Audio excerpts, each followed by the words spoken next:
ഇറങ്ങിപ്പോക്കോ. ദിവസം 200 തരോ 300 തരോ എവിടുന്നതൊക്കെ ദിവസം തന്നെ പരിപാടി. മിണ്ടാണ്ടിരുന്നോ? സ്വന്തമായി അധ്വാനിച്ച് സമ്പാദിക്കുമ്പോൾ അതിന്റെ വില അറിയുള്ളോ? 300 രൂപ അധ്വാനിച്ചുണ്ടാക്ക്, എന്നിട്ട് വന്ന് സംസാരിക്ക്. നീ ഒന്നും പറയണ്ടടി, പൊക്കോ എന്റെ മുന്നിന്ന്.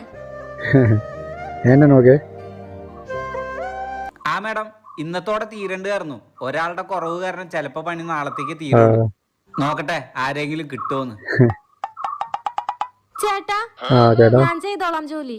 അതെയാ, പക്ഷെ 300 രൂപയെ കിട്ടുള്ളൂ. അത് മതി, അത് കുഴപ്പമില്ല.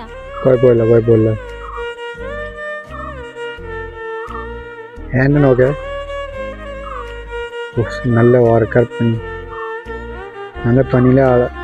മതി, ഇനി അവിടെ പോയി വെള്ളം നനയ്ക്കും. വെള്ളം ഭക്ഷണം കഴിച്ചോ? ഭക്ഷണം കഴിക്കാനുള്ള സമയം